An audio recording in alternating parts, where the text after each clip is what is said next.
I told them to leave, my demons depressed. They want me to die, they know I'm a threat. I have a few things to get off my chest. I've been in the darkness, not living the best. Searching for real, I wonder what's next. Pushing my limits, no time for the rest. It can get ugly, I'm willing to bet. Play the wrong cards, you end up in debt.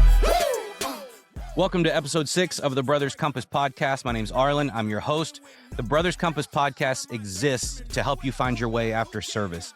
Our goal is to be a compass for you on your transition out of service and into civilian life. And we do that by checking in with veterans that I served with and veterans that I know to figure out what has worked for them and what hasn't worked for them to make your life easier on the outside.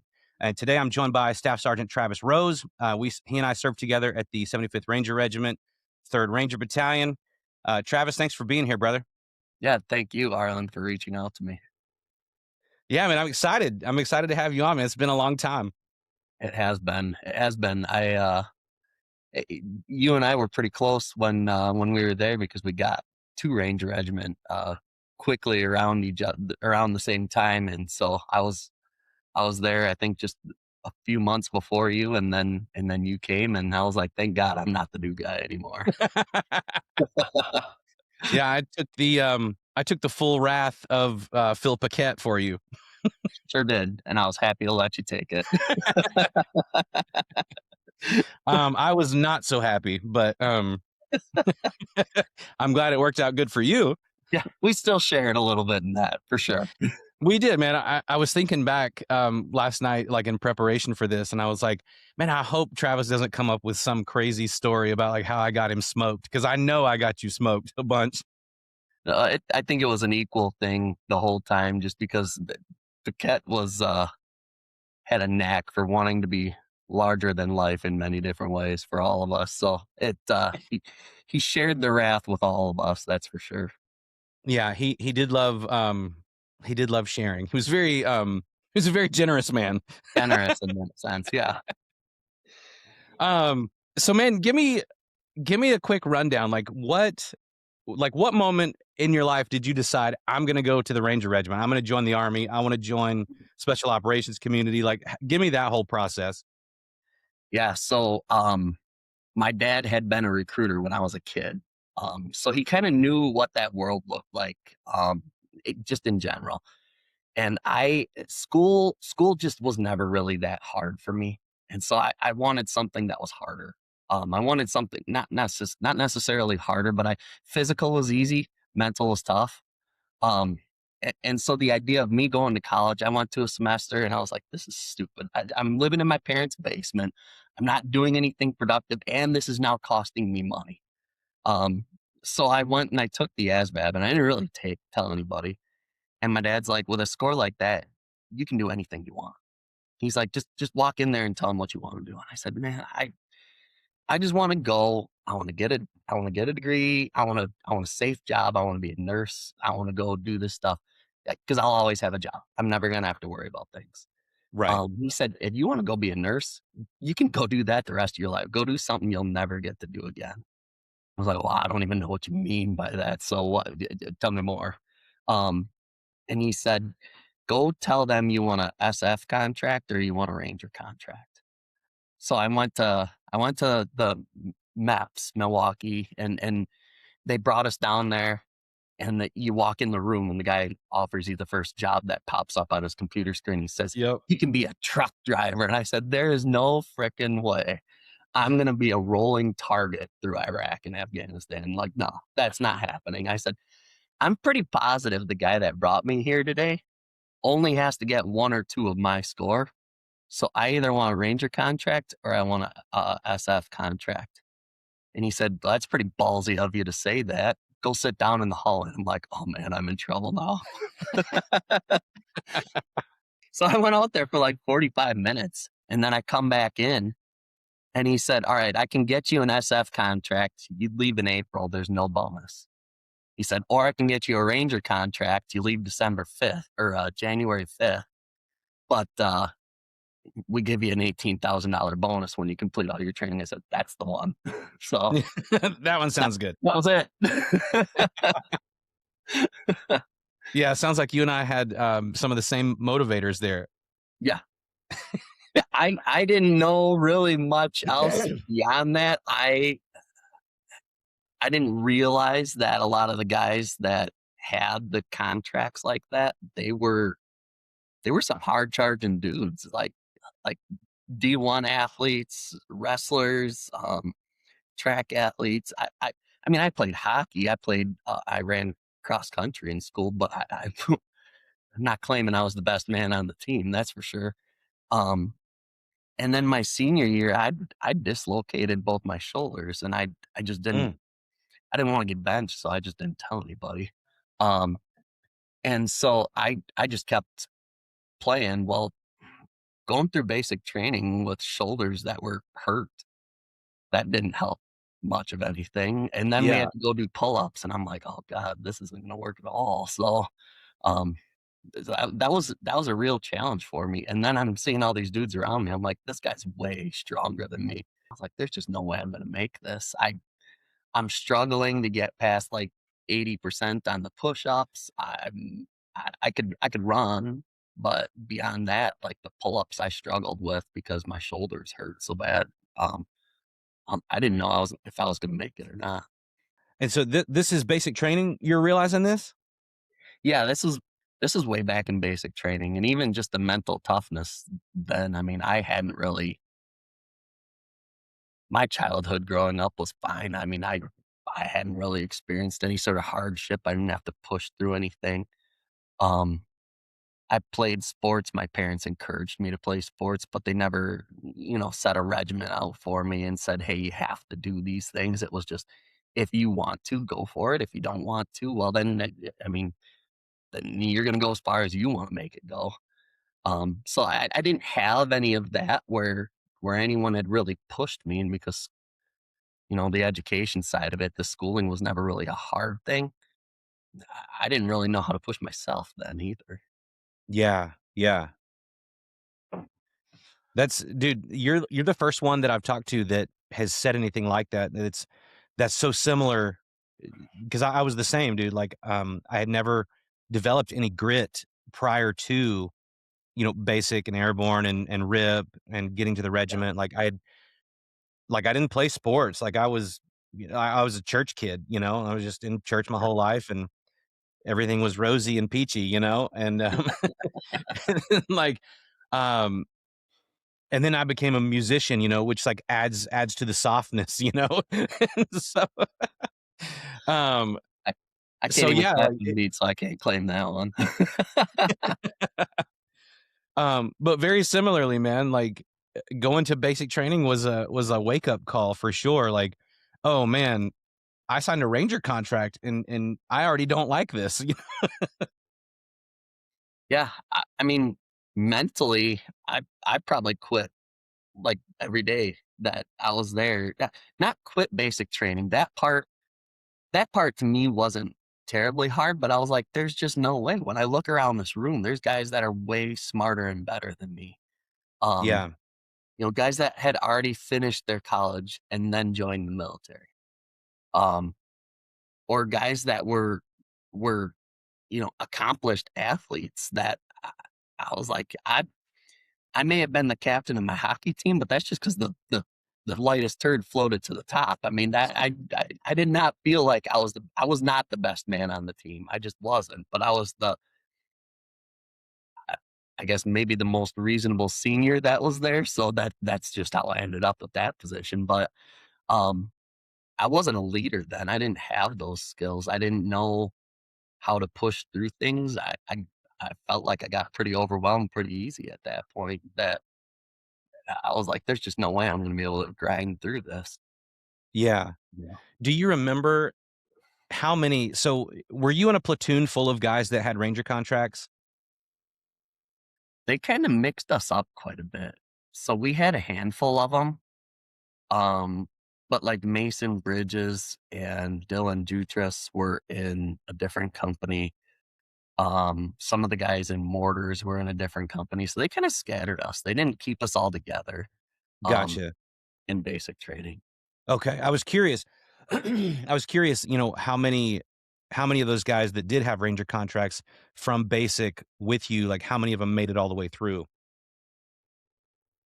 like 2. Yeah. Yeah. So Okay. like it was crazy because I got you get done with basic training and you're like, all right, so we got now a newfound freedom. We're going out and we're at airborne school and we're the coolest thing on Fort Benning, which not even a little bit. That area is like a big no-go zone for anybody that actually is in the military. Um, and then um we get up to RIP. At the time it was RIP, not RASP. And we get up there and I'm in RIP holdover and there's like 160 dudes getting ready to go through the RIP program. I'm like, that guy's a D1 athlete. That guy did this. He was a state wrestling champion. I'm like, there's just no way. And then once you get into it and like that newfound freedom that was there because no one's really watching you during the day. You do whatever you have to do and then you just kind of disappeared. And like one guy went out and did a bunch of coke the night before a 12-mile road march. And like, that's not a good choice. That's not going to be helpful to your day. And his eyes were like bugging out by the end of it. Oh my gosh. I'm like, that was a horrible life choice. And he was one of the dudes that I went through basic training with. And I'm like, this guy's going to be really awesome. He was not. He failed miserably and just disappeared. Like the ability for some people to just hold their crap together under pressure, they just didn't have it. And that just floored me. I mean, so I started kind of seeing that then. And even during airborne school, just the lack of ability to just maintain any sort of professionalism or professional Yeah. discipline. And it's like just hold yourself together. That's all you got to do is make it 4 weeks without a babysitter. Hold yourself together. Right. That's wild, man, that your experience was the same. Like my platoon in basic, what I don't know what a basic training platoon is, maybe 60 guys, but Sounds about right. does that sound right? Yeah. But anyway, every single person in that platoon had a Ranger contract. Like it had an 11X contract. And of that 60, 3 of us made it. Like 3 of us went all the way through to RIP and made it to, actually got assigned to regiment. One of those, excuse me, one of those was TC Green. I remember Green. That's awesome. Yeah. Yeah, man, we went through basic together, and he's getting ready to retire. That's wild. Yeah, crazy, man. Yeah. Okay, so you made it through basic, you made it through airborne school. You're at RIP. Are you second guessing your choices? I think by that point, I'm like, if I can make it through the PT test, I just have to not quit. And I'm like, if I can make it through the physical part, I just have to, if I just have to not be the guy that gives up on life. And there was not that I really cared to actually put it into action at the time, but it's stuck with me since then. There was a guy, and I can't even remember what the guy's name was during basic training. But he said, if you quit on something now, you'll be a quitter forever. And that just stuck with me that I'm like, Yeah, all I got to do is just not quit. These other guys are going to screw something up because they can't handle any sort of freedom. They can't handle any sort of liberty. They're effectively, 2-year-olds in a grown man's body that just, you let them loose and they just act like complete morons. So if I just don't screw it up, I'll be fine. I'll make it right. through. And so once I got there and I was like, I got to get that minimum number. And then beyond that, I want to do something so they don't make fun of me. I don't want to stand out, but I'm not going to wow anybody with my physical strength or my intellect. I'm just not, I wasn't shooting for that. Right. I just wanted to survive. And so if I can just get through it, I'll be fine. Love it, man. Well, and I think I think that's like a common thing is, even if you were a standout, intellectually or physically, like the Ranger Regiment in and of itself is made up of those guys. So it's like Mhm. if you were excelling at home or in college or wherever you were, you get to a place like the regiment. Well, everybody's a stud. Yeah. So you're just normal. Like if you were a stud outside that organization, you show up, now you're just a normal guy, you know? Yeah. Especially the louder you got. The louder you got, you're like, all right, you're one of the other guys. If you were even remotely quiet in any way, you're like, what's wrong with that guy? Oh, dude. Yes. Man, and I paid dearly for that because like, I don't know, like through basic and airborne and RIP, my game plan was gray man, Mhm. I'm just gonna be invisible and like I'm not gonna, I'm just gonna try to play this smart. Because the physical stuff was the physical stuff. Like you can do it. Yeah. It's hard, but you do it. But I'm just gonna get anyway. When you get to battalion, that all stops. Like there's no gray man.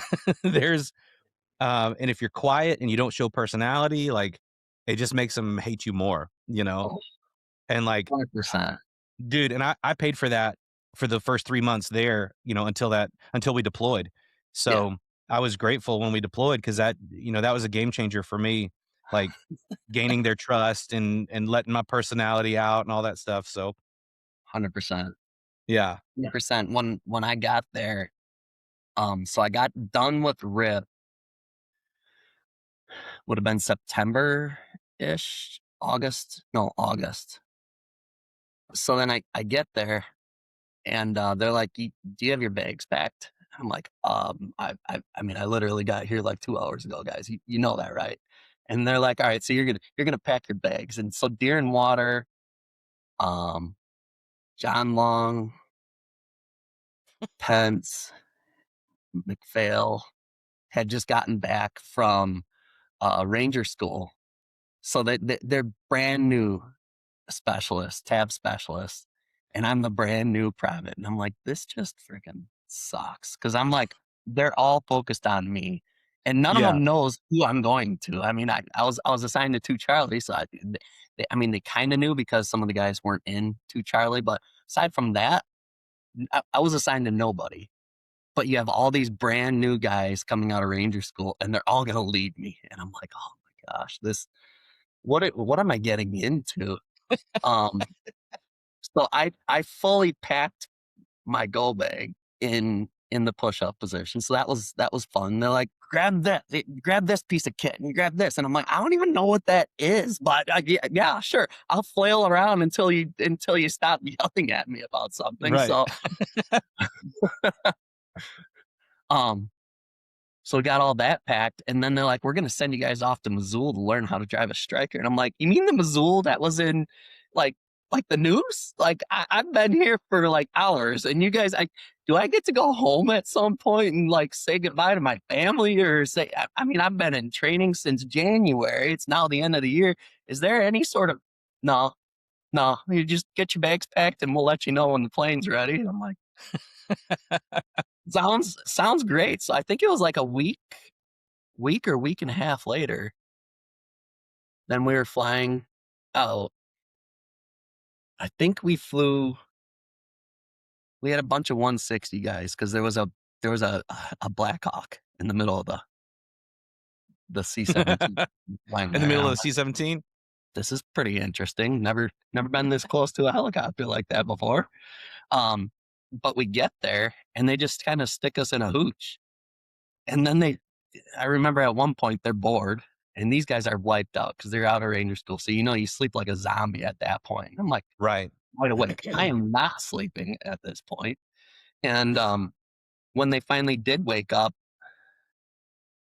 I can't even remember which one of them found it, but they turned on this Iraqi music and they're like, dance rolls. And I'm like, I can't dance. And they're like, are you quitting on me? And I'm like, I'm not quitting. I just don't know how do you dance to Iraqi music? I don't know how to do this stuff. And they're like, you have to do it. And I don't know. So start flailing around and it was constant screwing around like that. And I know nothing. And then all of a sudden one day or at some point, the first sergeant from ACO just like swings the door open. They're like, there's a 40-year-old guy sitting there. You think he's just a PFC? And I'm like, I have no clue who anybody is. And so So that started that out, and then they started. They're like, "All right, come out. We're gonna start training you guys how to use the strikers, how to drive the strikers." We did that for about a week or so. We drove out a couple times. I know nothing, so they're like, "If anything happens, just go in the same direction as everybody else. We'll grab you." And I'm like, I don't even know what I'm doing here, but okay, sounds great. Um, then we drove. We didn't really do much of anything, but I mean, Missoula was hot then. Yeah. Um, we drove around, practiced driving, and then we got a flight out to Qatar. And I remember we were in Qatar for uh, 3 or 4 days, and there was all kinds of different organizations there, which was pretty cool because every once in a while we'd meet this guy, and he's like, "Well, I'm from this, and I'm from this," and I'm like, I don't even know what that means, but that sounds really cool. Um, and then like they had these different excursions that you could plan. And so like we went down and signed up. The next day we were gonna go jet skiing out in the Gulf. And I'm like, Oh, this is wow. gonna be cool. We're gonna go jet skiing out in the Gulf. And then like we found you a plane to Afghanistan. And I'm like, wow, aren't you just a wonderful person? Thank you so much. Because I would rather fly on a C-130 from Qatar to Bagram than to go jet skiing in the Gulf. I mean, that just sounds like a wonderful thing to do. Um, Right. but Drew Carey was on there and General McChrystal was on there. And General McChrystal came up and he was just laughing. I didn't know this, but Drew Carey was a Marine. So he's like, we're gonna mess with him. I'm like, okay, what does that mean? So he sticks Long up in the cockpits instead of him sitting up there because he wants to see this. And he told the pilots as soon as we get to cruising altitude, he's like, I want it full blackout. We're going full, full battle rattle on this. We're not leaving anything out. So as soon as we got to cruising altitude, nothing but a little red light on. And then when we got to the landing, he's like full uh uh battle landing as if we're being attacked and we're doing an airfield seizure. So we're flying along at cruising altitude, 40,000 feet or whatever, and they just corkscrew all the way down. And you see Drew Carey and his guy are just sitting there going like this and freaking out. Drew Carey had himself a little more composed, but his assistant definitely was not mentally prepared for any of this. And he's just freaking out. And General McChrystal, like every once in a while, you'd get a glimpse of light that would go past his face. He's just dying laughing this whole time. And then as soon as the plane lands, I mean, it's stuck hard because they were really cruising when they got down.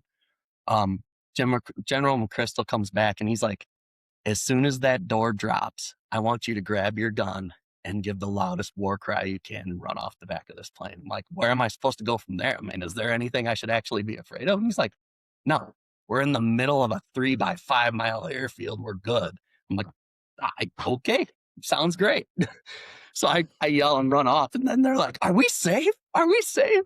So it was highly entertaining. We didn't get to, of course, we didn't get to go watch the show or anything like that, but Right. it was a pretty entertaining first flight there. That's Um, pretty wild, man. That's a good story. it definitely was entertaining, that's for sure. Yeah. Okay, so fast forward, you do a couple deployments and then you go to Ranger school. Um yeah, kind of talk me through the rest of your career path there at the regiment. Yes. So I went to Ranger school. I came back. Um, got stuck with a squad. I was Jimmy Regan was my team leader. And he was probably, I would say he's still to date one of the most impactful people I've ever known. Um, he just how smart Jimmy was, um, with everything he had done with graduating from Duke, just his ability to listen and hear you, um, and then debate you. I mean, he was going to challenge you, but that being said, he was going to listen to it and then have a conversation with you. You didn't feel like you were just being treated like a 2-year-old. Yeah. Um, and then the night that Jimmy died, I was mad. So after that, I was like, I'm going to snipers. Them guys are whacking dudes, and I want mine. I want to get back at these guys. Yeah. Um, and I remember the response when I said that. They're like, yeah, we get it, but we're not happy about it. Um, the cat definitely wasn't happy about it, but he wasn't even my squad leader at the time. So I'm like, why are you pissed at me about this? I have nothing to do with you at this point. Yeah. Um, but I, so I left. I know Deer and Water. I could. He never said anything to me, but I could see that he wasn't thrilled with that decision either. Um, but I went to Snipers. I did.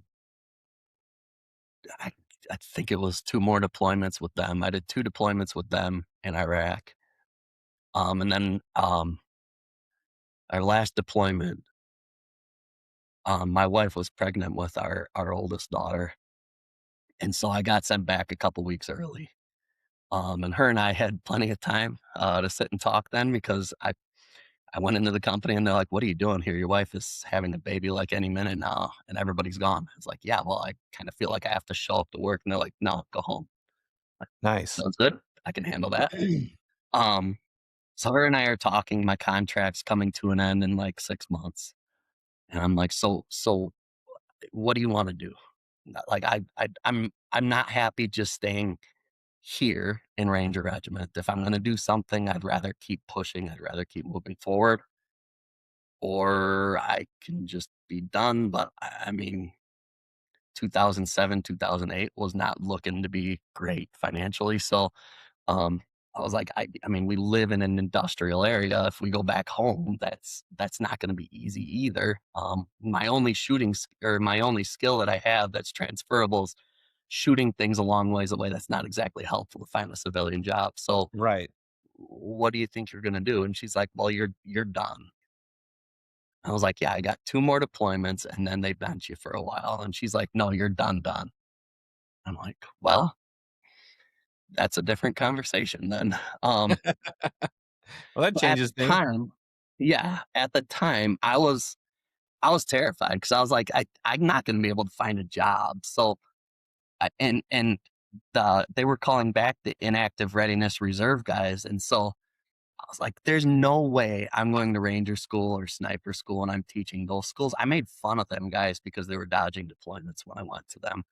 Um, there's no way I'm going back to that school and I'm going to be told I'm dodging deployments.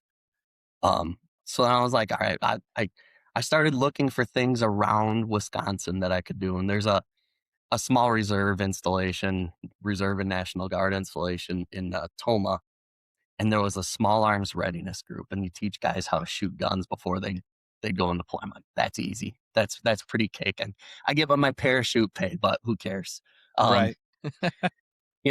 I can handle that. Well, I talked to the recruiter for that. And again, the recruiter says what the recruiter says in order to make the checkpoints that they needed to. And this dude saw a guy that was Ranger qualified, sniper qualified, and he's going to get him in, and yep, he's going to make his marks. So I go to sign up for it, thinking I have a full-time job at Fort McCoy teaching dudes how to shoot guns.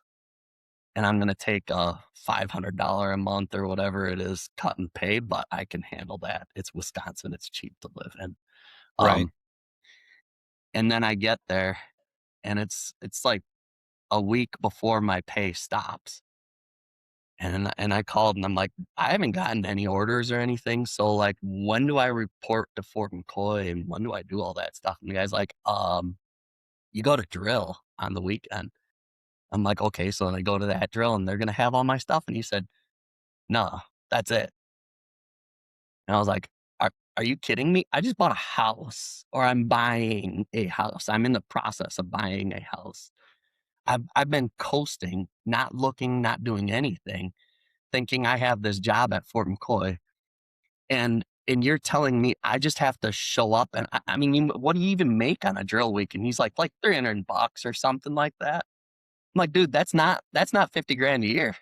I'm just going to tell you that's the math doesn't math on that one. And I kind of was thinking I was going to be close to what I was. And he said, no, I'm sorry. And I, I did not respond well in that conversation. And Yeah. probably all military bearing at that point had left. So I told him I'd rip his arms off and beat him to death with them if I ever saw him. And he said, you can't talk to me like that. I'm like, well, what are you going to do about it? Right. uh, and then from that point, all those memories of being out at Cole Range and being like, I'm going to fail. All those memories of like, I suck at land nav. I'm not strong enough. I'm not going to make this. They all came back at that moment. And so I literally, for the next 2 weeks, drove around from 6 a.m. till 6, 7, 8 o'clock at night trying to find a job.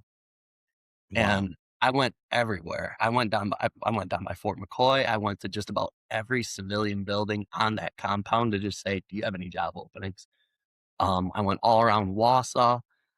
I had some friends over in the Eau Claire area. I drove over there, spent the day over there driving around. I mean, but the economy in Wisconsin was terrible at that time. There was no jobs available. And I didn't even know anything. I wasn't even smart enough to see was I even going to be able to get unemployment? I didn't even know that answer. So I was just like, I just need to find a job. One guy sat down and I was so mad. The guy sat there and he's asking me, he's like, so what were you doing? And I told him I was in Ranger Regiment and I'll still be in the reserves drilling on the weekend, which I didn't expect that. And then he's asking me all these war stories and it was a fun conversation. And I was like, so how about that job? And he's like, oh, there's no way I could do that. And I was so mad. I grabbed the edge of his desk and I lifted it about 6 inches off the ground. And I was like, I will crush you with this desk if I ever see you again. And I just walked out. I was so mad at that point. Yeah. But then I walked into a landscape company and they're like, yeah, we're looking for laborers. And I'm like, so what are you going to pay me? I mean, I don't want to tell you what I want to get paid because everybody else has completely shot me down. So, I mean, that's not going to happen. So what can you pay me? And he's like, $10 an hour. I'm like, well, that sucks. But I said, will you let me work overtime? And he said, you can work as much overtime as you want. I said, you're going to eat those words. I said, do you give me time and a half after I hit 40 hours? And he said, yep. I said, okay. When do I start? And he said, can you start on Monday? And I said, yep, I'll be here. What time? And he said, what time can you be here? I said, any time of work. I'll be here whenever you need me to. He said, come in at 7. So I got there at 7. And halfway through the summer, they asked me, will you stop work? Will you cut your overtime in half if we give you a $2 an hour raise? And I said, if it maths out, but I mean, I have to feed my family and you guys aren't paying me enough to do that. So, we'll see. But I said, why? And he said, because you're working 5, 6 days a week and you're coming in early. And I'd come in as early as the homeowner would allow us to get everything set up. We weren't allowed to start power equipment till 7. But then we'd work as late as the homeowner would allow us to. But we'd get jobs done in 3 days instead of Oh, 5 wow. days. And he's like, you're making us look stupid because I'm bidding these jobs out for 5 days. And I'm like, well, you're making plenty of money off of that too then. So I don't know what you're complaining about. And he's like, and you break a lot of shovels. I'm like, I saved you 2 days worth of labor. You can buy a new stinking shovel. You'll be fine. Yeah. But I worked so hard. I lost more weight that summer doing landscaping than I did in ranger school. Oh, wow. I was jacked. It was, in some ways, it was pretty awesome. And because we're building these rock walls out of boulders that are like 2, 3 feet. And these guys would sit there with a rock bar poking at it. I'm like, just get out of the way. And I grabbed the rock and set it into place. They're like, how do you do that? I'm like, with your hands, get out of the way.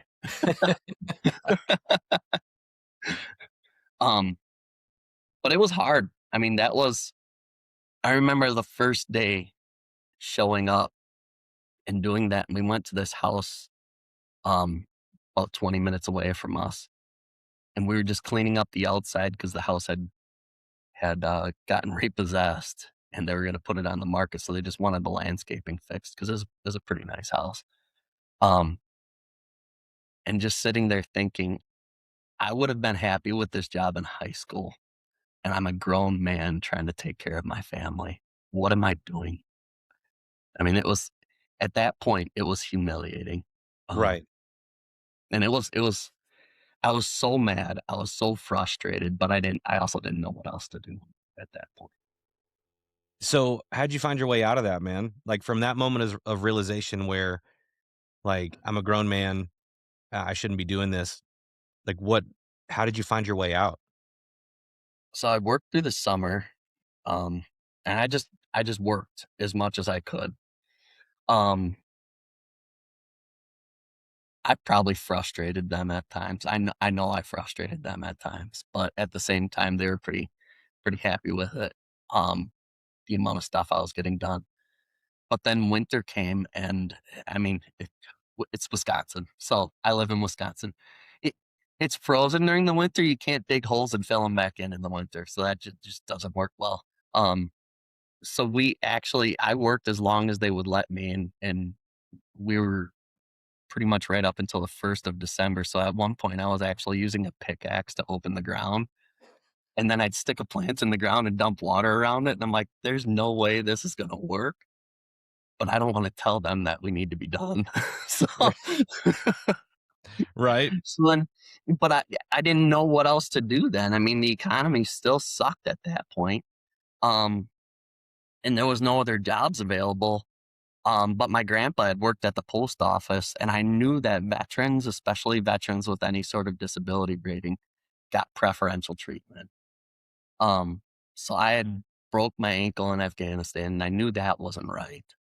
Um, and I was like, so I went into the VA. The first guy that I talked to was a complete moron. He's absolutely useless. Um, and he's like, "So what's the problem?"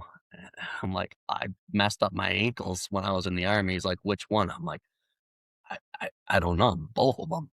And he's like, "Well, how do you not know?" I'm like, "'Cause they both suck, so I don't know what to tell you." And I didn't know what other questions to ask. I didn't know what else to say.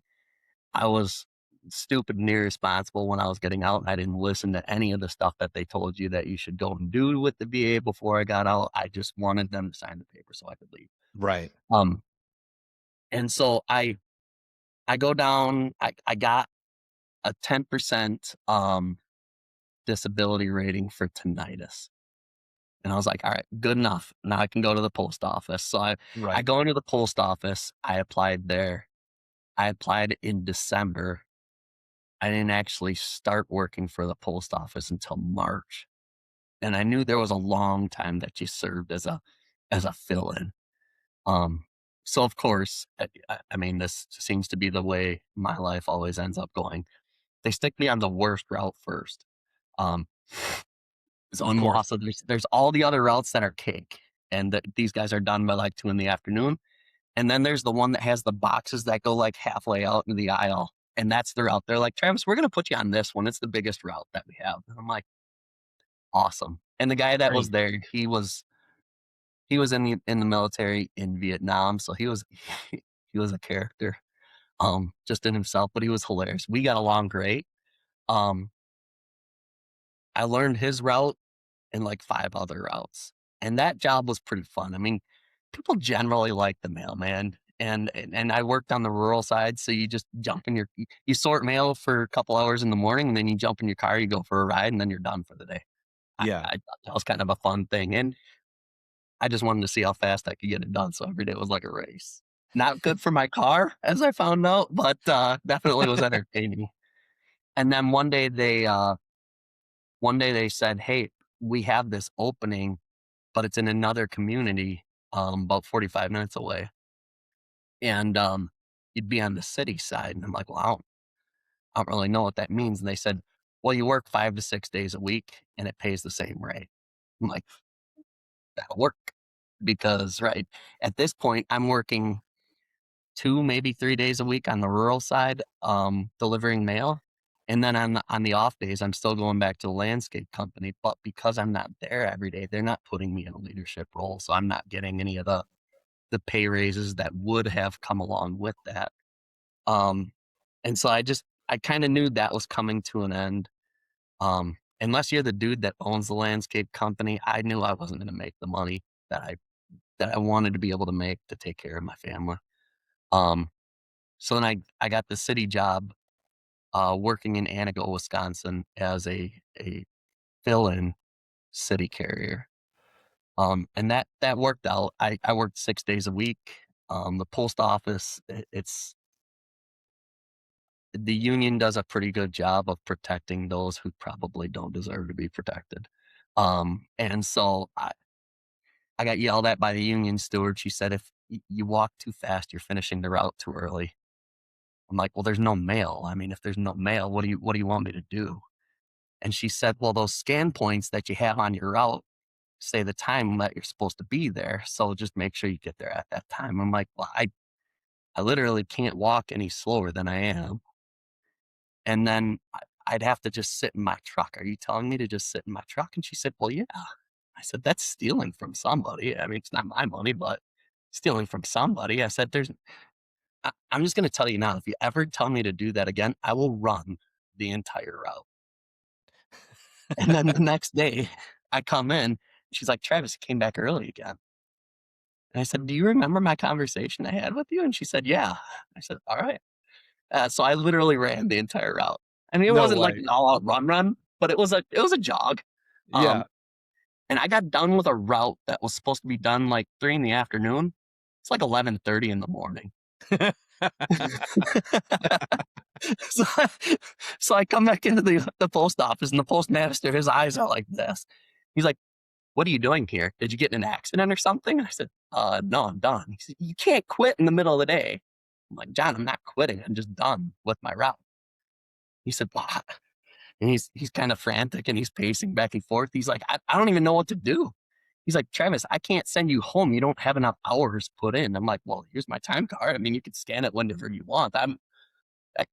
Or do you want me to pick up a broom and sweep something? He's like, God, no, please don't do that. Because if you do that, then the maintenance union is going to be after me. He's like, I got yelled at last week for taking the garbage out. So, I'm like, so what do you want me to do? So he had me drive around town, pick up all the collection boxes that had to be picked up, but they weren't supposed to be picked up till 3. So he's going to have to send someone on back out and do it again anyway. And he said, take your time. No, I can't, don't rush it, because you have to stay here till, I think it was 12:30.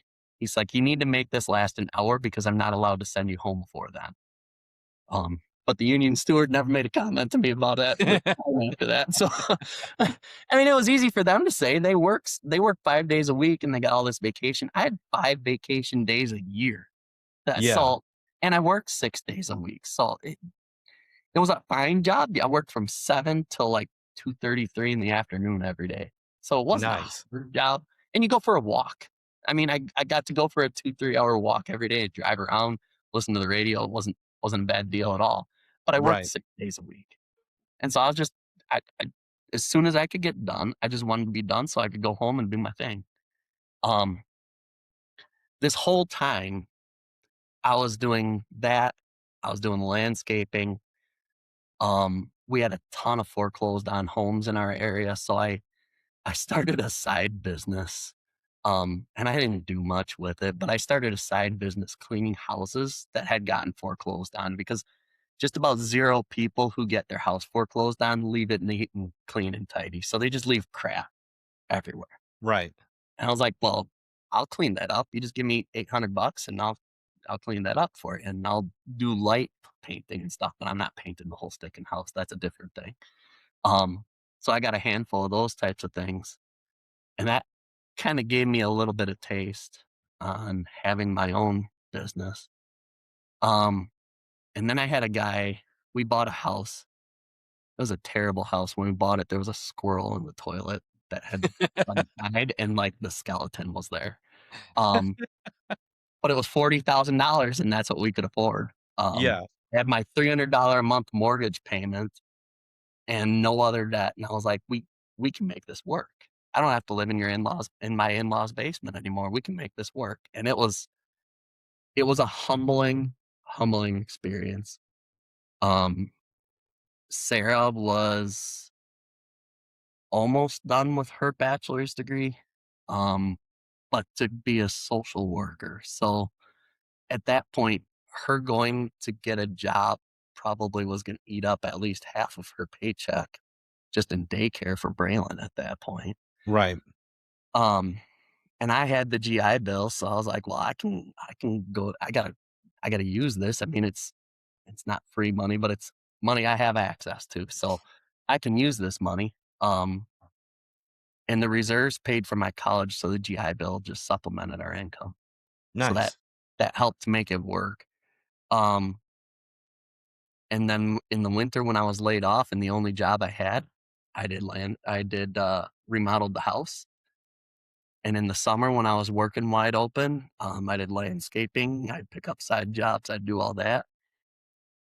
So I'd be up at 4 a.m, start my day, work all day, get done with everything, and then start school at about 9, 10 o'clock at night. Do that Wow. until about midnight, and then I'd wake up at 4 a.m. and do it all over again. And Man. I got done with my degree in 3 years, I think, 3.5 years. What did you study? So I went to my bachelor's degree is in corporate business finance. So about the most riveting thing you could possibly think of. But again, I didn't have time to sit there and read the books, so I just had to figure it out. So I'd look at the assignments that they'd give, and I'd try to open the books, but honestly, it confused me more. So I'd just sit there and I'd figure it out or work on it until I could just get it figured out. And Yeah. then I had a pretty decent GPA. I think it was 3.4 or something like that. So I did all right with it. I wasn't the top of my class. Again, wasn't trying to set records. I just knew I needed to check the mark because I, I just figured once I have that done, then I can figure out what I'm going to do. And so I'm in the post office in Annabelle one day, and I go out on the route, and we kept hearing rumblings about how they were going to close down the sorting facility in Wausau. I'm like, well, I mean, I don't care. That's a whole different group of people. So what does that have to do with me? And they said, well, they're in career progression positions and you're not.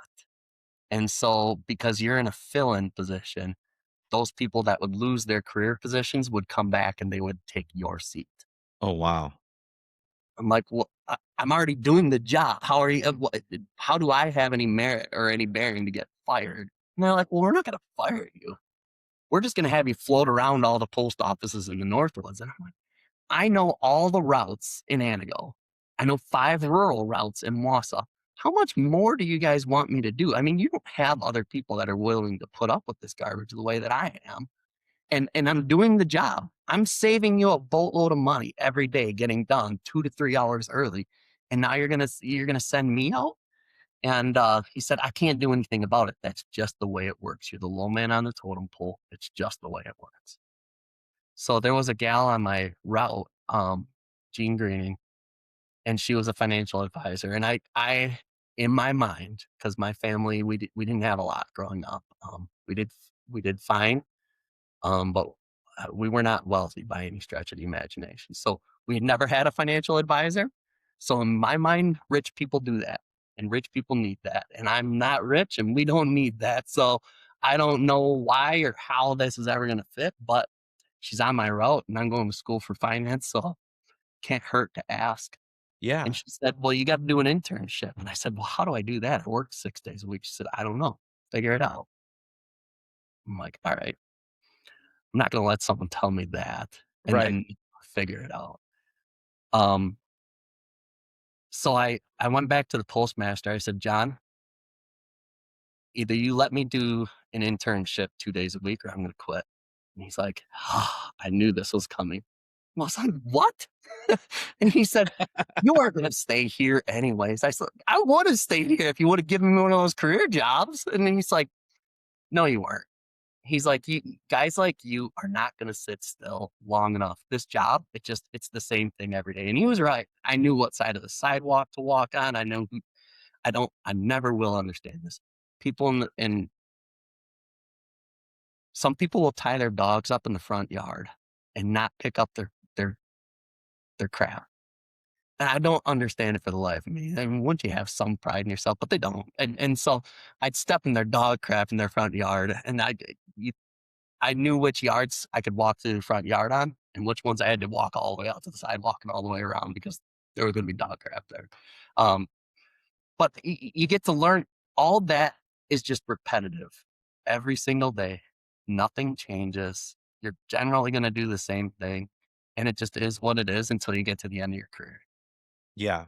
And then you're done. It's not hard. It's not stressful. It's the same repetitive thing every day.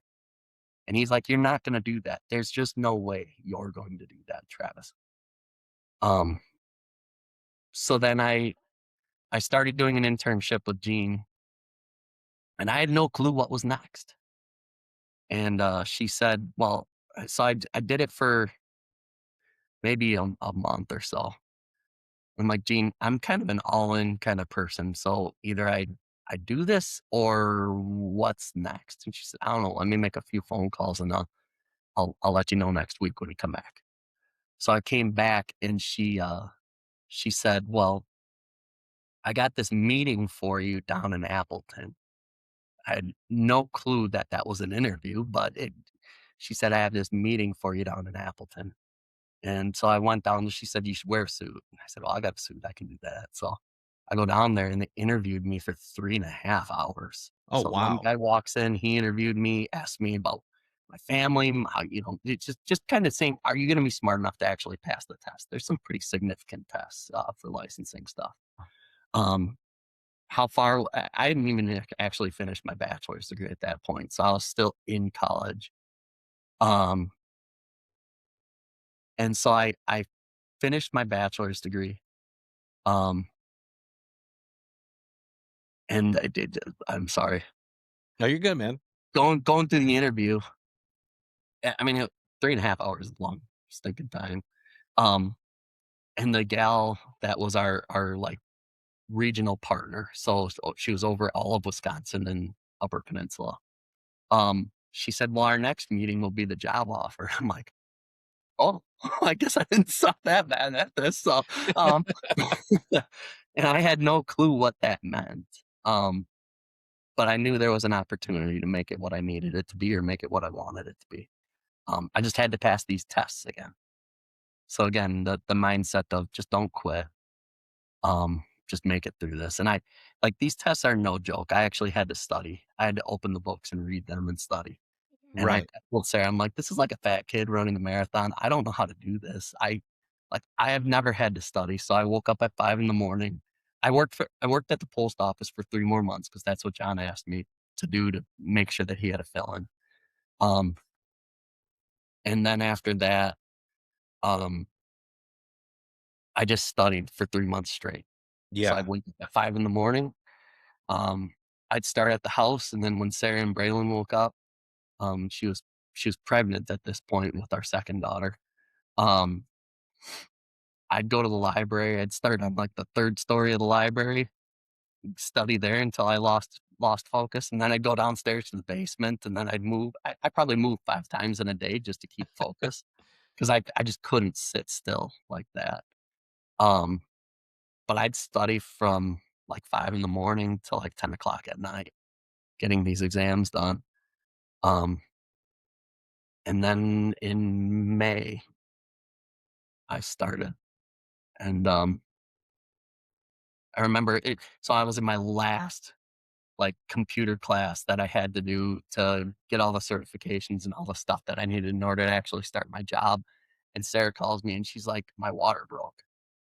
I'm like, are you sure? I mean, like you're 9 months along at this point. Like you didn't just pee on yourself, did you? And she's like, no, my water broke. And I'm like, oh, I gotta find someone and tell them I gotta leave. And I'm walking around, and this is my first taste of being truly unemployed or not unemployed, an entrepreneur. No one's going to tell me what to do. No one's going to tell me. They'll give you guidelines on this is what's normal, but they're not going to hold your hand and say you have to do this today. Um, so I'm like walking around. I got to tell someone I got to leave. And finally, I find someone after like 10, 15 minutes. And they're like, what are you doing here? Just go. We're not holding your hand on this. Like, I can do that. You're not going to yell at me. And they're like, not my problem. Take off. You do what you need to do. Did they say, Travis, Yeah. that sounds like a you problem? Yeah. 100%. That in that moment, I'm like, I probably looked really stupid. So I made it back home. Picked Sarah up. We went to the hospital. 2 hours later, we had our daughter. So That's that wild, was man. that was by far one of the best starts to a delivery that I can Yeah. remember. So, okay, so you got your licensing and everything, and then like you start the job, but Mhm, I noticed you called it like you were starting as an entrepreneur. So like mhm. so when you started with this company, like you're essentially your own entity kind of thing? Yeah, so you're a contractor with them, so it's very much a eat what you kill kind of environment. So if you don't produce, you don't have a paycheck. For the first year, they said we promise you'll have $1,000 a pay period paycheck. I'm like, well, I mean, it's not. It's a humbling amount of money. I mean, you're not going to live comfortably on that. I can pay my mortgage because it's only $300, but Right. beyond that, doesn't give us a whole lot of comfort. Um, And because this was all mental and no physical, like this was all new for me. Like the physical, sure, that's easy. I can handle that. By that point, I knew how to be tough in that area. Um, but this was all mental. And so I'd come home and I was just completely wiped out. Um, and I had a hard time getting up or wanting to do anything. But I also knew if I did any other work, I was not going to be able to put all the energy into getting this business started that I needed to. Um, and Jean was definitely there helping teach and instruct me. But what she was definitely not gonna do was give me a free ride on anything. And so it was a challenge. It was really hard. I had a really good guy that mentored me, and he said for the first 2 years in this business, you're gonna feel grossly undercompensated for the amount of work, stress, and headache that you put into it. But if you're here 3 to 5 years from now, the stress and the stuff is never gonna go away, but the compensation will be there, and it's not gonna ever be a problem. And he was right. I mean, more than one person told me, "All you have to do to be successful is just be here 5 years from now. Just be here, and you'll be fine." So that was in my mindset again, kinda that I'm not gonna quit sort of Right. mindset. Sarah did not like the hours I put in because if someone was willing to meet, I was gonna be there. If it was the only sacred times I had was I wasn't gonna miss church on Wednesday night, and I wasn't gonna work on Sunday.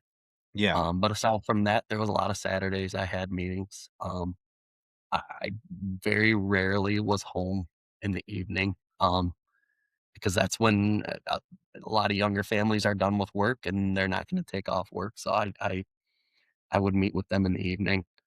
Um, but I worked my butt off, and it's worked out really well now. So Yeah. So you've done well for yourself now. Um, how many years have you been on your own now? and so we were with another organization. I was with that organization for 14 years. Um, and then last year we transitioned our business over to Raymond to another firm, and that firm allows us to be an independent advisory company. So I've got a couple business partners that are with me, Jeff and Scott. Jeff or Scott was actually Gene's son, um, but he runs our investment management division of our team, and then Jeff does all of our new business development and is our liaison with a lot of our bigger projects that we're working on. But we've got 4 advisors on our team, and 1, 2, 3, 4 support staff, um, and of course, sitting still is never something I'm really good at. So we're always looking to continue to build on that. And but we've got a great team of people. We've got 9 people on our team now, and we're looking to continue to build that out. There's a few other advisors we've talked to and said, "Hey, we really like to continue to develop a relationship with you. And if it ever made sense for you to join our team, we'd love for that to be a plan as well." Um, and we focus on a niche in the market that is just very underserved. So we work with a lot of business owners that are helping them to transition or sell their business. And how do we manage the taxation of that? And how do we make sure that as much of their stuff stays in their pocket? They worked really hard for it, so we want to make sure that their stuff stays theirs. Um, and that just blends into all areas of investment management and investment planning because um, the person that works the normal job and has a 401k and all that sort of stuff, they have a tax management plan that they need to implement as well. Yeah. But when you sell a business, you just have it compressed into a finite period of time. Um, Sometimes you're going to get a huge check this year and it's just going to be what it is. And sometimes it's a 5, 10 year track. So we have some time then to figure that out. Um, but it's a lot of fun. We get to meet a lot of really dynamic leaders. Um, and in a lot of ways, we could probably glean as much from them as they do from us. Just because it's really fun to be able to pick someone's brain that has built this amazing company. Um, and just learn, all right, what do they do well that I can add into my life? Um, and in some cases, maybe you can look at some of those situations and say, what do they not do well, and what do I definitely want to make sure I never add into my life. Um, Right. but that's been a lot of fun. Very different. It's not the police route or FBI route that my wife thought would likely be a normal thing for me, but it's been very good for our family overall. So it's been a lot of fun, and it's given us a life that frankly I never thought would be possible. God has given us much much more than I ever thought would be possible for our family. That's so awesome, man. I love hearing the success stories, man, because, you know, I talk to so many people, and, like, often we focus on the struggle and, like, what was hard, and how you overcome it, but I love hearing the success stories of, like, guys that I served with and just seeing where they are now, like, it's so awesome, man. Um, so is your I'm just thinking if anyone's listening and, like, they're interested or need help with something like what you're talking about, are you can you only help in the state of Wisconsin, or are you No, no, I'd say most of the day I do what I'm doing right now. I talk to my computer screen and I go to we've got a few offices. So yesterday I was in our boss office. I go to where they need me for the day. I ask my staff to control my calendar. And I just ask that they do that as long as they're willing to do the work, then send me where you need me to be. Yeah, We work with people remotely all the time. It's a and lot of it doesn't Zoom matter meetings. what state they're in? Doesn't matter what state they're in. Some states are more painful than others, like New York is just awful. California is awful.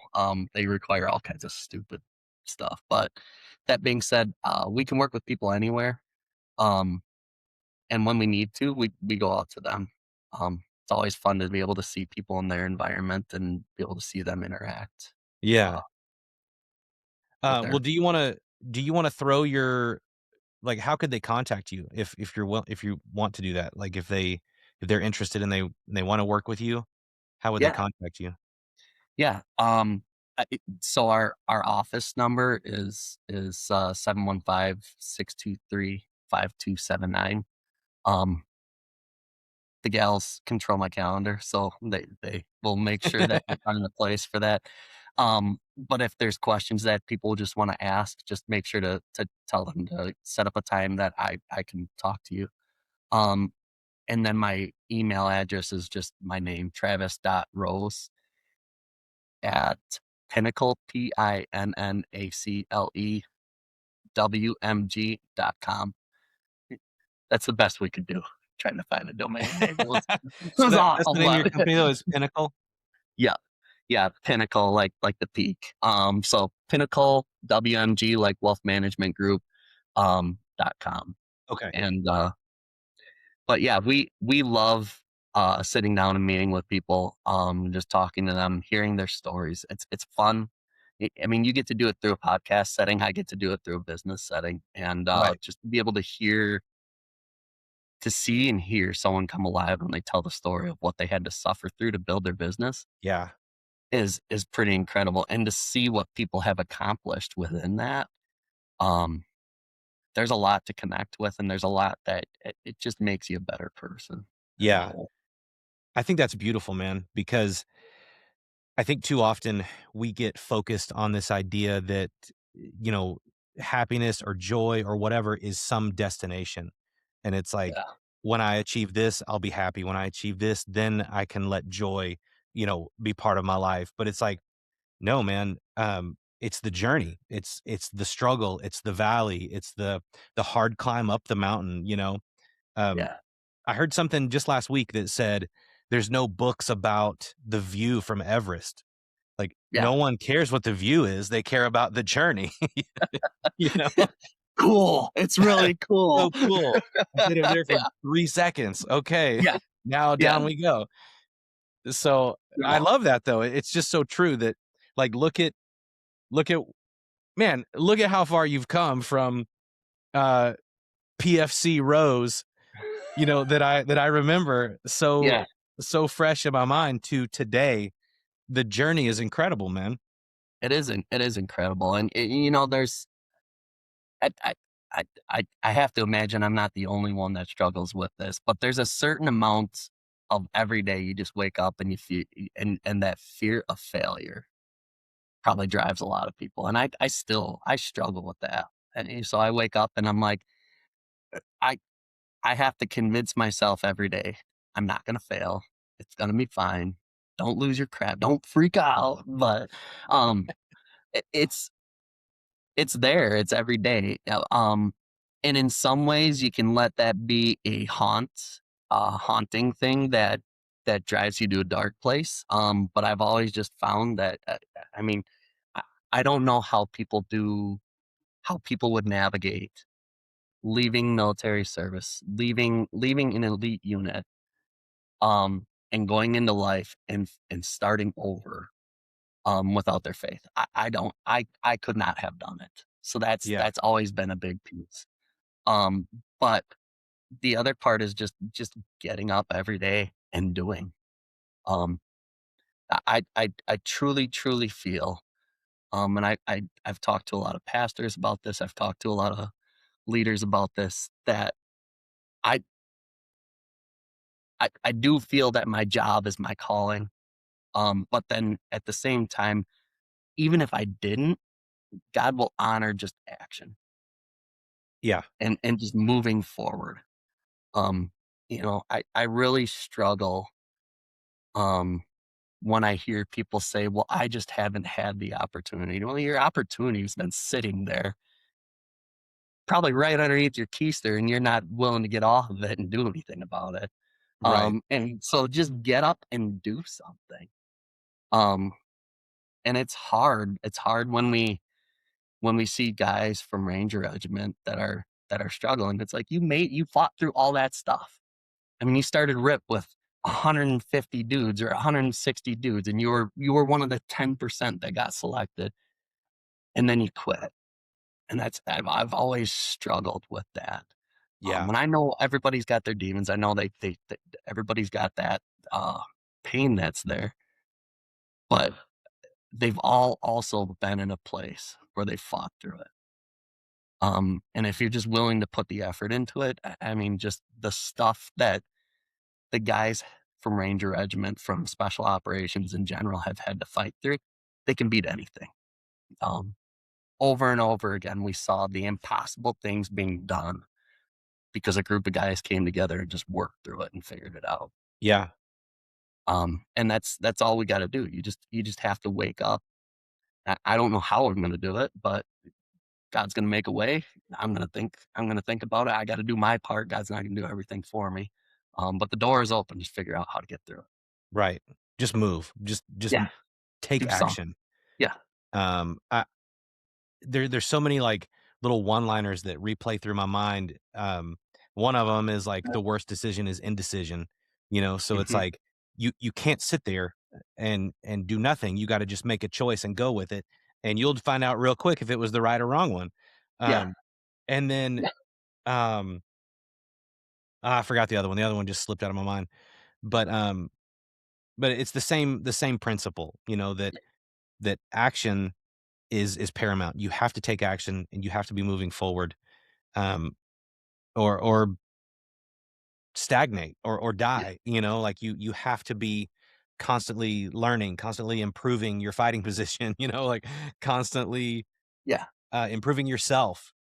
Yeah. And yeah, it is sad, man, that guys who overcame the worst of the worst get out here and they flounder. And I think it's they wrap their and I was guilty of this. They wrap their identity up into the thing. They wrap it up into Yeah. um ranger sniper, or they wrap it up into you know ranger assault line or whatever. And so when they get out, they're carrying this military mentality, this military identity into the civilian workspace, and Yeah. it's oil and water. It just does not mix. No, no, and so you have to rebuild it, but it's having the humility to be able to go through some of that suck all over again and Yeah. rebuild it.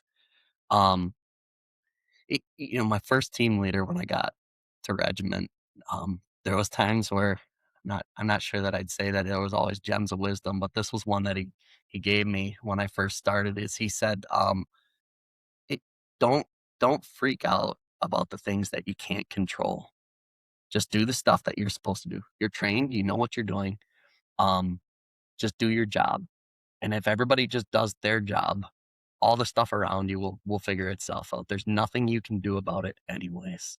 Yeah. Um, and that mindset has always been there. I can't freak out about all the what ifs and ifs, thens and thous and all that sort of stuff. I got to do my job in front of me. And if I just work hard enough in my area and I do right, the rest of the stuff will figure itself out. It'll be Right. fine. Yeah. Um, That's good and it advice. Was just that was from Dirty Larry? it was. I wasn't gonna say it, but you did. If you know, you know. Yeah, yeah, Dirty you Larry do. handing out wisdom. And, I mean, it was hilarious because I was like, "Holy crap, there is something buried in there." Hey, one of my memories, I don't know if you remember this, but I remember we went down to, Honor Field one morning for PT, and we were playing football, and it was the whole platoon. And, like, I think I was still a private. I don't think I'd been to ranger school at this point. And, Okay.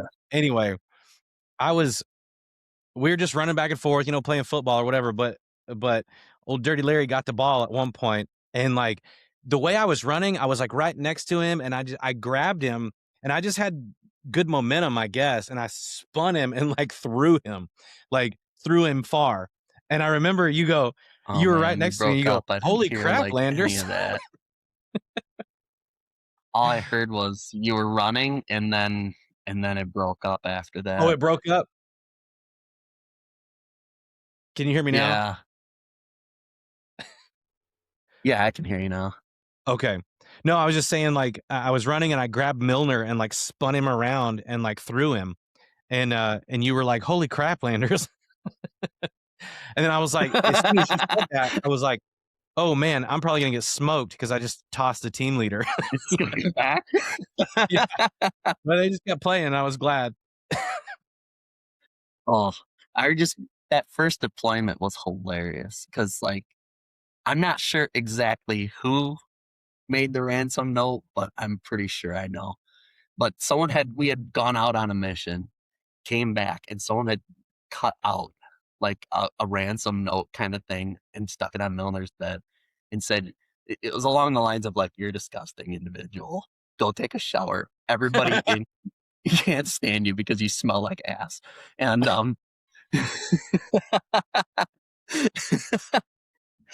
and he stuck it on Gonzo's bed, and Gonzo was like not having it, and Yeah. he like he laid into him. But that first deployment was just freaking hilarious. I mean, Gonzo and Sugimoto, like, it was nonstop shenanigans. They Yep. super glued my freaking flip flops to the floor. Um, I mean, they screwed with me constantly. I super glued his protein powder to the counter so he couldn't get it off the counter. Oh man. But yeah, it was fun. I mean, Crosby was my squad leader, so any chance we had, I'm like, Gonzo, we got to go to the gym because if I'm sitting around here, Crosby's gonna like crawl down my throat. So I'm like, Yeah. we got to leave, we got to go do something. Um, but I mean, Crosby was also one of them guys that when I came back as a sniper, he was my last platoon sergeant that I worked for, and I still thought of him as the guy that when I was a brand new private in Ranger Regiment. Right. And he's asking questions. He's like, "What's your max target range that you're going to feel comfortable making a first round kill on? What's your max distance you're going to feel comfortable engaging on?" Just kind of feeling me out and getting an understanding of how he would use me with his company or platoon, and then we get ready for the first mission in the PL. I don't even remember what the guy's name was, but the PL was like, "We're gonna have snipers beyond here," and I just saw Crosby's face light up, and he's like, "Did you just tell the snipers where they're gonna be?" And he's like, and he's like, "Rose, where would you put yourself?" And I was like, "Well, actually, sir, I'd go on this building because that one is about a story and a half shorter than the other one, so it leaves me exposed, and I don't have as much firepower as you guys have. So I want to be on that building. I still have all the same line of sight. I can do the squirter protection, all that sort of stuff the same way. It's just going to be a bigger climb for me." And he's like, "That's why you never tell the snipers where they go." And I was like, "Oh my gosh." That's awesome. But it was like that moment where you could kind of see, like, I'm not a private anymore. Yeah. And he had looked at me like, you built yourself into a man that I can use and I can keep you productive. And it was a good feeling. It was probably, it sucks that it was like my last deployment, but it was one of the first times that I was like, I can actually do this. I know what I'm doing. Yeah. Yeah. Yeah. I think that was the best part of going over to HHC was just the little bit of freedom and like trust that you earned by one being able to go over there and then like being trained in that specialty and then Mhm. being attached back to the line platoons. It came with a different respect, like a different, hey, now we trust this guy even more Yeah. to do this specific job. Um, that was freeing, in and of itself. Yeah. And it was cool, man. It was a neat way to experience leadership, Absolutely. Absolutely. So yeah, I all love it, good. man. Yeah. Something you Yeah. said earlier made me think about my first deployment, like the shenanigans that go down.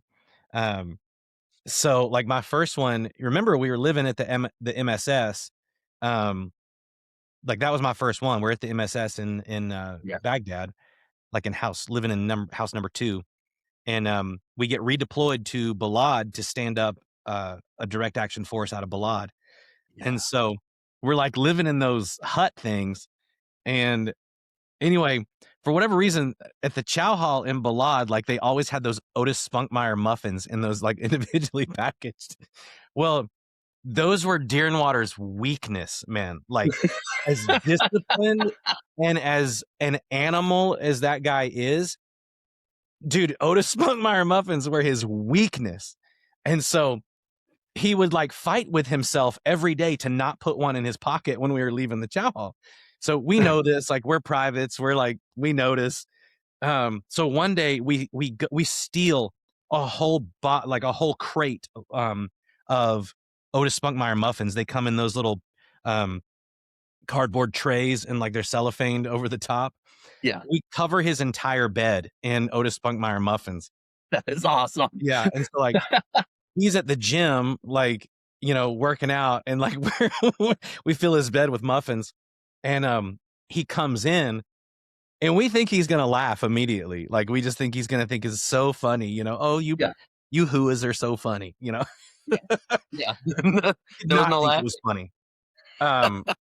He was like, he came in and he started like throwing him off his bed. He's like, these disrespectful, like he started going off. And then he had attached a note. It was me, Saxonmeyer, and Shane White. Like we had come up with this witty note, you know, and like Yeah. written and stuck it on the wall. And so once he read the note, then he calmed down and realized it was a joke. But like he thought that we were using his bed as muffin storage. That's awesome. Yeah. One more and I'll let you go. Yeah. Tolman, Fred Oh. Tolman. Yes. Dude, he complained constantly that deployment of how crappy the AAA batteries that we were getting, how bad they were. He's like, these batteries don't hold a charge. These are the worst batteries ever. Like every day complaining of how bad these batteries were. He's literally changing his headlamp batteries every single night. Well, one day I come walking in and it's like, it's like midday, you know, and he would like, we'd come home from a mission and like he'd pop a book open and read a book, you know. Yeah. And so it's dark in the hooches, you know, we keep everything dark so everybody can sleep. And anyway, I come walking in and dude, Tolman's in his bed with his book with his headlamp on, but he's asleep. So like for weeks he's been falling asleep with his headlamp on, running the battery down during the day. His headlamp would stay on all day long and just kill his battery. And then he would wake up and complain about how bad the battery sucked. So I went and got the our SSE camera and I took a picture of him sleeping with his headlamp on. And yeah, so that went over good too. Did you delete that before the next mission? Because that would have been even better to leave as part of the mission set when you came back. Yeah, I don't. So like that first deployment, Sergeant Major Merritt came around, and you know he always had that tin canteen cup, man. He left it outside his hooch, so naturally, you know what was going to happen. I don't know exactly who did it, but they filled that thing to the top with cement, and. No, and you just see Van Lannon bust the door open, and he's like, I don't know who did it, but that cup better be spotless by the time that man wakes up, or you're all dead.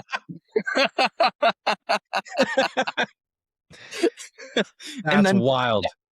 I think it was around the time we went to Balad. He came back, and again, he's sitting there with that canteen cup, but he had left it out.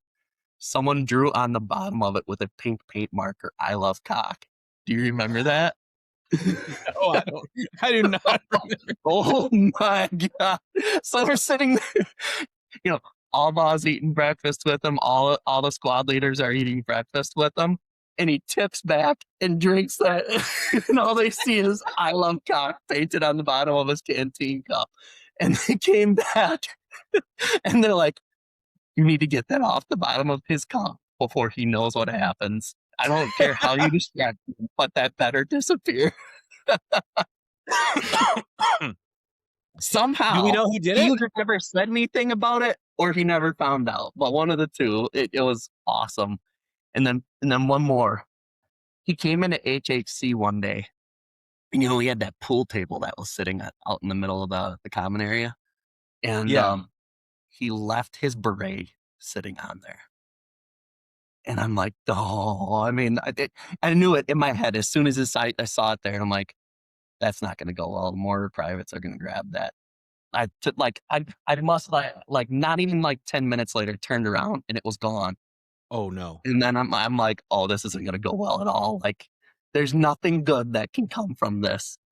And then here he comes back into the room, and he's like, "Where is my Marine?" And one of the mortar privates is like way over in the company AL. Poor guy. And he's like, "Did you check the freezer, Sergeant Major?" He's like, "It better not be in the freezer." It was drenched. They stuck that thing in the freezer and they were letting it freeze. He's like, "When I find out who did this, you're wearing a pink beret." But he slapped that thing on. He walked right out the door. He was, it was awesome. Man, that guy is an absolute legend. Like, oh, it is hilarious. Man, yeah. That's wild. Yeah, that's some serious balls to mess with Sergeant Major Merritt. Oh man, but it was. I mean, you couldn't script that stuff any better. I mean, those were the things that made that job absolutely incredible. Yeah, but absolutely suck at it all at the same time. yeah, Yeah. yeah. Lots of love and hate. Yeah. Yeah, you didn't know you could have those two emotions all at the same time. But Yeah. yeah. Well, man, I can't say thanks enough for all your time today, brother, and Yeah. sharing your story. Thank you. But I got one final question for you before we close it out. Based on your experience and based on, your story, if you had one message to share with veterans that are struggling, like what would that one message be?